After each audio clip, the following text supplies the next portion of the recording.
জাহান্নামে কেন অনেক নারী থাকবে জানেন? কারণ তারা শুধু নিজেরা অপরাধ করে না, হাজারো মুমিন মানুষের নূর তারা কেড়ে নেয়।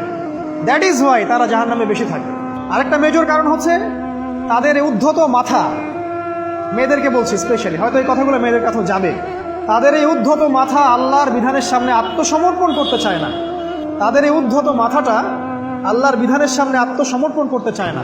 এ কারণে তারা জাহান্নামে বেশি থাকবে। যে কোনো বিধান আল্লাহ তাদের সামনে বলেন, সব মেয়ের কথা বলছি না, ম্যাক্সিমাম বিভিন্ন যুক্তি তারা দিবে। সামি'না ওয়া আতা'না এই পর্যায়ের না, যুক্তি দিবে। পর্দা করলে কি এখন কেমন করে চাকরি করব, পর্দা করলে কেমন করে পড়াশোনা করা যায়, এখন তো যাইতেই হচ্ছে, কিছু তো করার নাই, বিভিন্ন যুক্তি, হাজারটা যুক্তি তারা দিবে। কে জানি তাদের ব্রেইনটাকে পুরো ওয়াশ করে ফেলছে। রাসূল সাল্লাল্লাহু আলাইহি ওয়াসাল্লাম বলেছেন, দাজ্জালের শেষ অনুসারী হবে এক শ্রেণীর নারী। মাশাআল্লাহ, দাজ্জালের শেষ অনুসারী হবে এক শ্রেণীর নারী। জাহান্নামে কেন অনেক নারী থাকবে জানেন? কারণ তারা শুধু নিজেরা অপরাধ করে না, হাজারো মুমিন মানুষের নূর তারা কেড়ে নেয়। দ্যাট ইজ ওয়াই তারা জাহান্নামে বেশি থাকে। আরেকটা মেজর কারণ হচ্ছে তাদের উদ্ধত মাথা।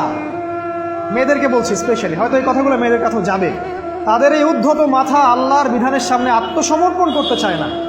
তাদের এই উদ্ধত মাথাটা আল্লাহর বিধানের সামনে আত্মসমর্পণ করতে চায় না। এ কারণে তারা জাহান্নামে বেশি থাকবে। যে কোনো বিধান আল্লাহ তাদের সামনে বলেন, সব মেয়ের কথা বলছি না, ম্যাক্সিমাম বিভিন্ন যুক্তি তারা দিবে। সামি'না ওয়া আতা'না এই পর্যায়ের না, যুক্তি দিবে। পর্দা করলে কি এখন কেমন করে চাকরি করব, পর্দা করলে কেমন করে পড়াশোনা করা যায়, এখন তো যাইতেই হচ্ছে, কিছু তো করার নাই, বিভিন্ন যুক্তি, হাজারটা যুক্তি তারা দিবে। কে জানি তাদের ব্রেইনটাকে পুরো ওয়াশ করে ফেলছে। রাসূল সাল্লাল্লাহু আলাইহি ওয়াসাল্লাম বলেছেন, দাজ্জালের শেষ অনুসারী হবে এক শ্রেণীর নারী। মাশাআল্লাহ, দাজ্জালের শেষ অনুসারী হবে এক শ্রেণীর নারী। জাহান্নামে কেন অনেক নারী থাকবে জানেন? কারণ তারা শুধু নিজেরা অপরাধ করে না, হাজারো মুমিন মানুষের নূর তারা কেড়ে নেয়। দ্যাট ইজ ওয়াই তারা জাহান্নামে বেশি থাকে। আরেকটা মেজর কারণ হচ্ছে তাদের উদ্ধত মাথা। মেয়েদেরকে বলছি স্পেশালি, হয়তো এই কথাগুলো মেয়েদের কাছেও যাবে। তাদের এই উদ্ধত মাথা আল্লাহর বিধানের সামনে আত্মসমর্পণ করতে চায়।